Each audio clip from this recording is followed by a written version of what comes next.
Hello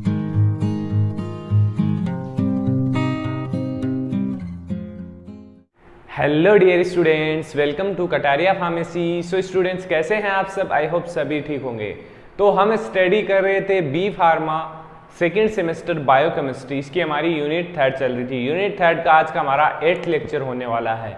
पीछे के lectures आपने अटेंड नहीं किए तो वीडियो के डिस्क्रिप्शन में जाइए, प्लेलिस्ट का लिंक मिल जाएगा, वहाँ जाके आप देख सकते हैं। काफ़ी स्टूडेंट्स कमेंट करते हैं सर ये टॉपिक नहीं हुआ, तो वो टॉपिक ऑलरेडी पीछे कवर हो चुके हैं, तो उनको आप प्लेलिस्ट एक बार चेक कीजिए। प्लेलिस्ट में आपको कंप्लीट लेक्चर्स मिल जाएंगे। तो आज के इस लेक्चर में हम स्टडी करने वाले हैं दो टॉपिक्स के बारे में, conversion of cholesterol to steroid hormone और conversion of cholesterol in vitamin D3। इसके अलावा हम पिछले लेक्चर में देख चुके हैं conversion of cholesterol into bile acids के बारे में। तो आज के लेक्चर में इन दोनों टॉपिक्स को कवर करेंगे। ज़्यादा लॉन्ग टॉपिक नहीं है, ईजी है और शॉर्ट टॉपिक है, तो अच्छे से इस लेक्चर में हम देखेंगे। तो वीडियो में एंड तक जरूर बने रहना। और अगर आप चैनल पे न्यू हैं तो चैनल को सब्सक्राइब जरूर करें और बेल आइकन को प्रेस कर दें, जिससे हमारी आने वाली न्यू वीडियो का नोटिफिकेशन आपको सबसे पहले मिल सके। तो स्टार्ट करते हैं। सबसे पहले देख लेते हैं conversion of cholesterol into steroidal hormone. अब आप सभी जानते होंगे कि स्टेरॉइडल हार्मोन कौन कौन से होते हैं। अगर नहीं भी जानते हैं तो आपको इस लेक्चर में पता लग जाएगा स्टेरॉइडल हार्मोन कौन से होते हैं। एक दो एग्जांपल तो आप जानते होंगे, टेस्टोस्टेरोन, प्रोजेस्टेरोन, एस्ट्राडियोल, एल्डोस्टेरोन, ये सब कुछ स्टेरॉइडल हार्मोन ही हैं जो यहाँ पे हमें मिलेंगे कोलेस्ट्रॉल से। तो इसमें थ्योरी हमने नहीं लिखी है, बहुत ही ईजी वे में आपको समझा रहे हैं। थ्योरी आप लिखना चाहे तो लिख सकते हैं, बाकी इतना सफिशिएंट होने वाला आपके लिए। तो ये जो पाथवे है, इससे जो भी हमारे स्टेरॉइड्स हैं वो लगभग फॉर्म होंगे, उनका हमें मिलेगा कोलेस्ट्रॉल से। तो फर्स्ट स्टेप में cholesterol in the presence of enzyme desmolase. Enzyme desmolase की प्रेजेंस में किस में कन्वर्ट होगा? प्रेग्नेलोन। प्रेग्नेलोन में ये कन्वर्ट होगा। देन ये प्रेग्नेलोल 3 beta hydroxy steroid dehydrogenase enzymes की प्रेजेंस में किस में कन्वर्ट होगा? प्रोजेस्टेरोन में ये कन्वर्ट होगा। अब यहाँ से ही हमारे जो स्टेरॉइडल हार्मोन है उनकी सिंथेसिस स्टार्ट हो जाएगी।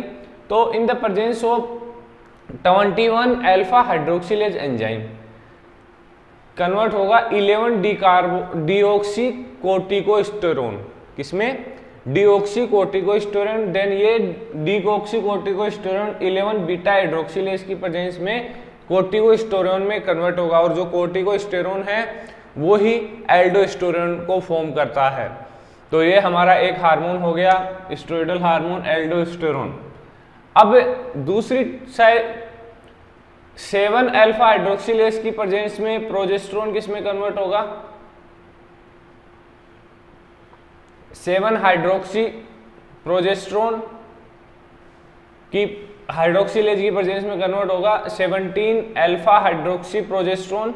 और इन the presence of 21 alpha hydroxylase 11 deoxy cortisol. यहाँ कोर्टिकोस्टेरोन बन रहा था और यहाँ पे कोर्टिसोल बन रहा है, तो हमारा स्टेरॉइडल हार्मोन मिलेगा हमें कोर्टिसोल।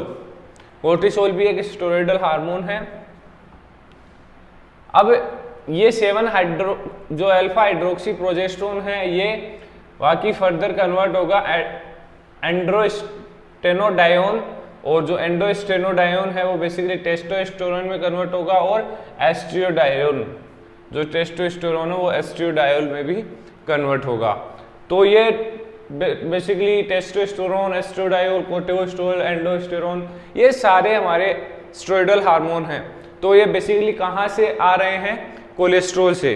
कहीं ना कहीं कोलेस्ट्रॉल का इंपॉर्टेंट रोल है इनके फॉर्मेशन में। तो ये आपको इस पाथवे में समझ में आ ही गया होगा कि कोलेस्ट्रॉल से ही ये जो हमारे स्टेरॉइडल हार्मोन हैं वो फॉर्म हो रहे हैं। इसीलिए हमने बोल दिया इसको conversion of cholesterol into steroidal hormone. Cholesterol is a precursor for the synthesis of the 5 class of steroidal hormone. जैसे कि फर्स्ट है ग्लूकोकोर्टिकोइड, ये क्लास है और ये एग्जाम्पल है। ग्लूकोकोर्टिकोइड में आता है हमारा कोर्टिसोल, मिनरलोकोर्टिकोइड्स में आता है एल्डोस्टेरोन, प्रोजेस्टिन में आता है प्रोजेस्टेरोन, एंड्रोजन में आता है टेस्टोस्टेरोन और एस्ट्रोजन में आता है एस्ट्रियोडायल। ये टोटल 5 स्टेरॉयडल हार्मोन्स हैं जो बेसिकली इनका प्रीकर्सर होता है कौन, कोलेस्ट्रॉल, जिसके थ्रू ये फॉर्म होते हैं बॉडी के अंदर। तो आई होप ये जो टॉपिक था आपको समझ में आया होगा। आते हैं सेकंड टॉपिक पे, ये इससे भी इजी है। आप सभी जानते हैं कि आप सनलाइट के अंदर अब जब जाते हैं तो आपकी बॉडी क्या लेती है। बच्चा भी जानता है कि हम धूप में बैठते हैं तो हमें क्या मिलता है, आप सभी भी जानते होंगे। आपको मिलता है विटामिन D3 या विटामिन डी बोल सकते हैं। विटामिन डी आपको मिलता है सनलाइट से। जो यूवी रेज होती हैं वो एब्जॉर्ब होती हैं हमारी बॉडी के अंदर और उनसे हमें सनलाइट से क्या मिलता है, विटामिन D3। अब वो कहाँ से प्रोसेस स्टार्ट होती है, वो होती है कोलेस्ट्रॉल से। कोलेस्ट्रॉल बनाएगा विटामिन D3 वहाँ पे स्किन में।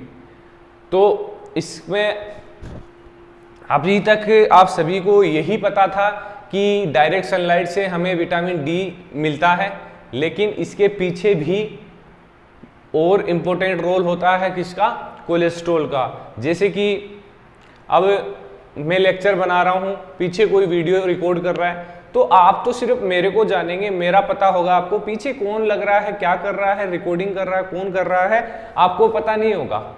वही चीज हमें पता करनी है इसमें।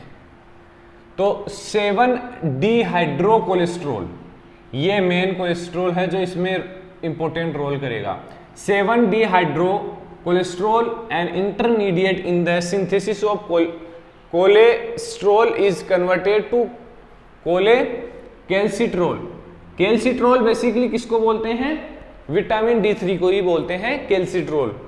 Bye ultraviolet rays in the skin, ultraviolet rays के थ्रू कैल्सिट्रॉल में कन्वर्ट करेगा कौन, 7 डिहाइड्रोकोलेस्ट्रॉल। अब ये फ्लो चार्ट की मदद से समझेंगे, काफी हेल्पफुल है, अच्छे से समझ में आएगा। ये हमारी स्किन की लेयर है, यहां पे डायरेक्ट सनलाइट आई तो सनलाइट पड़ेगी तो यहां से स्टार्ट होगी प्रोसेस ऑफ मैन्युफैक्चरिंग या synthesis of vitamin D3 in the presence of 7 डिहाइड्रोकोलेस्ट्रॉल। 7 डिहाइड्रोकोलेस्ट्रॉल जो यूवी रेज हैं उनमें से निकाल के क्या बनाएगा, कोलेकैल्सिफेरॉल। कोलेकैल्सिफेरॉल क्या होता है हमारा, विटामिन D3। अब विटामिन D3, अब ये देखिए इतना इजी लग रहा है आपको, लेकिन इसको समझाने का जो तरीका है वो आपको आना चाहिए कि ये कहाँ कहाँ इंपॉर्टेंट रोल होगा। अब ये यहाँ तक ही खत्म हो जाता लेकिन मजा ही नहीं आता इसमें। तो आगे भी इसको फर्दर समझाना है आपको कि ये हमारा लीवर के अंदर जाएगा, लीवर में इसका इंपॉर्टेंट रोल होता है। इसके अलावा इसको हम बाहर से भी ले सकते हैं, जरूरी नहीं है कि सनलाइट से ले, डाइटरी इंटेक में भी ले सकते हैं। जैसे विटामिन D3 आता है फिश मीट के अंदर आता है, सप्लीमेंट्स अदर जो सप्लीमेंट्स हैं उनके थ्रू भी विटामिन D3 मिल सकता है। तो जरूरी नहीं है कि सनलाइट से हो। तो ये सब कुछ मैंने इसमें बताया है। बाकी लीवर से देखिए 25 हाइड्रोक्सी विटामिन D3, देन ये कन्वर्ट होकर किस में जाता है, किडनी में, और किडनी में बनता है 125 डिहाइड्रोक्सी विटामिन D3। ये क्या करता है, ये मेन हमारा विटामिन D3 होता है जो बॉडी के अंदर मेंटेन करता है कैल्शियम बैलेंस। जो कैल्शियम की कमी वगैरह होती है तो विटामिन D से ही पूरी होती है। तो इसका रोल कहाँ हो गया, कैल्शियम की कमी में, maintain the balance of calcium, और इसके अलावा फॉस्फोरस मेटाबॉलिज्म में भी इसका इंपॉर्टेंट रोल होता है किसका, विटामिन D3 का। तो आई होप ये दोनों टॉपिक्स कवर हो चुके हैं। आगे लेक्चर में हम देखेंगे लिपिड के जो मेटाबॉलिज्म की डिजीज हैं उनके बारे में, और उसके बाद हम स्टडी करेंगे जो लिपिड मेटाबॉलिज्म है वो हमारा कंप्लीट हो गया। उसके बाद में देखेंगे एमिनो एसिड मेटाबॉलिज्म के बारे में। तो बने रहिए हमारे साथ, मिलते हैं नेक्स्ट वीडियो में।